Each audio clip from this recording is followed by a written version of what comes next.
L'instant où tout aurait pu basculer. Une décision, un geste, un silence, et l'histoire aurait été différente. Bienvenue. Aujourd'hui, on plonge au cœur de la crise des missiles de Cuba. On est le 27 octobre 1962. Une dette clé. La tension est à son comble, vraiment. Oui, entre les États-Unis et l'URSS à cause de ces missiles soviétiques découverts à Cuba. Blocus naval américain, le monde retient son souffle, Au bord de la guerre nucléaire, clairement. et c'est là qu'on va se concentrer sur un moment critique, presque invisible à l'époque.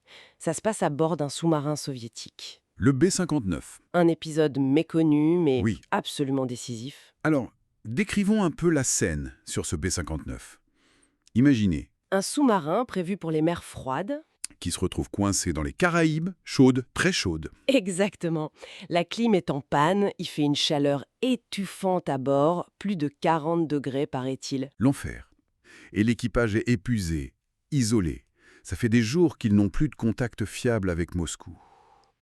Et c'est là qu'ils sont repérés par des navires américains. Oui, des destroyers. Et là, les Américains commencent à larguer des grenades sous-marines. Des grenades? Oui. Mais une attaque? Alors, officiellement, c'était des charges d'exercice, pour les forcer à remonter, à faire surface. Le problème, c'est que pour l'équipage du B-59, dans ces conditions de stress, de chaleur, sans nouvelles, Impossible de savoir. pour eux, ces explosions, c'était peut-être le début de la guerre. Beaucoup le pensaient, en tout cas. La Troisième Guerre mondiale. Mon Dieu. Et quels étaient les ordres dans ce cas, le protocole? Ah, le protocole. Le B-59 avait à son bord une torpille nucléaire, une arme dite spéciale. Nucléaire, de quelle puissance? Comparable à Hiroshima, Oui. à peu près. Et pour la lancer, le protocole soviétique exigeait, enfin, en théorie, l'accord unanime de 3 officiers supérieurs présents à bord. Unanime. Qui étaient ces trois hommes? Il y avait le capitaine du sous-marin, Valentin Savitsky, l'officier politique, Ivan Maslenikov, et, coup de chance si on peut dire, Oui. le commandant de toute la flottille de sous-marins, Vassili Arkhipov, qui se trouvait justement sur le B-59, ce jour-là. Trois hommes, sous une pression inimaginable, doivent être d'accord. C'est ça. Et là, la situation s'envenime vraiment. Le capitaine Savitsky, Oui. il est convaincu qu'ils sont attaqués. La chaleur, la fatigue, les explosions, il perd son sang-froid. Il craque. On peut dire ça. D'après un témoignage, celui de Vadim Orlov, l'officier des communications, Savitsky aurait hurlé quelque chose comme Quoi donc? Il donne l'ordre de tir, enfin de préparation, et les deux autres, « L'officier politique, Maslenikov, donne son accord. donc 2 sur 3. Ça y est, Presque. Mais le troisième homme, Vassili Arkhipov, dit non. il refuse. Malgré les grenades, l'ordre du capitaine, l'accord de l'autre officier. Mais pourquoi? Arkhipov, il n'est pas juste un officier sur le B-59, il est le chef d'état-major de la flottille. Plus gradé, plus expérimenté. Et visiblement, plus calme. Il a gardé la tête froide. Oui, il doute. Il n'est pas sûr du tout que la guerre ait commencé. Il argumente, il insiste, on n'est pas certain, on doit respecter le protocole à la lettre. L'unanimité est requise. Son grade a dû aider. Certainement, et peut-être aussi sa réputation. L'année d'avant, il avait joué un rôle clé pour éviter une catastrophe nucléaire sur un autre sous-marin, le K-19. Ah oui, l'histoire du K-19. Il avait déjà géré une crise extrême. Exactement. Il avait été exposé à de fortes radiations d'ailleurs. Ce précédent, ce sang-froid déjà les montrait. Ça lui a sans doute donné l'autorité morale et hiérarchique pour tenir tête au capitaine dans ce Tao. Donc un seul homme dit non. Et ça suffit. Ça suffit pour bloquer le lancement. Pas d'unanimité, pas de tir nucléaire. Et alors, que se passe-t-il?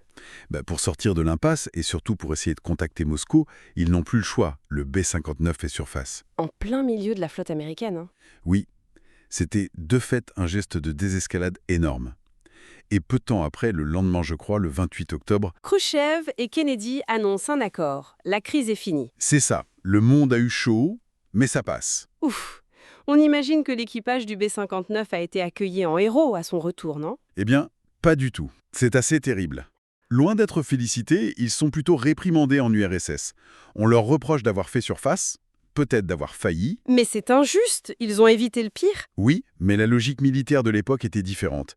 Il y a même une citation rapportée d'un amiral qui leur aurait dit « Il aurait été préférable que vous y meuriez ». C'est terrible.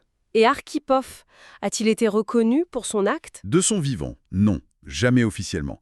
Il a poursuivi sa carrière, il est devenu vice-amiral, mais cet acte précis est resté dans l'ombre. Mais alors comment on sait tout ça aujourd'hui? Ça a mis du temps, grâce à des témoignages d'anciens participants, comme Orlov, dont je parlais, et puis l'ouverture des archives, après la fin de l'URSS. C'est seulement dans les années 2000 qu'on a vraiment compris. Oui, c'est ça. Et c'est là que des gens comme Thomas Blanton, des archives de la sécurité nationale aux États-Unis, ont pu dire des choses comme cette phrase très forte. Laquelle? Cet homme, Arkhipov, a vraiment sauvé le monde. Sauver le monde, c'est vertigineux quand on y pense. Absolument. Une seule torpille nucléaire tirée et l'engrenage était quasi certain. Riposte américaine, escalade, l'Europe aurait pu être ravagée. Le nom d'Arkhipov, basé sur le doute et les règles, dans un moment de folie, c'est un acte à la portée historique immense, longtemps ignoré. L'instant où un homme a dit non et a changé le cours de l'histoire. Si cette histoire vous a surpris, dites-le en commentaire. Vous connaissiez Vassili Arkhipov. Abonnez-vous pour ne rater aucun moment où tout aurait pu basculer. Laissez un pouce bleu, ça aide énormément la chaîne, et partagez cet épisode à quelqu'un qui aime les faits méconnus. À très vite pour un nouvel épisode de l'Instant Où.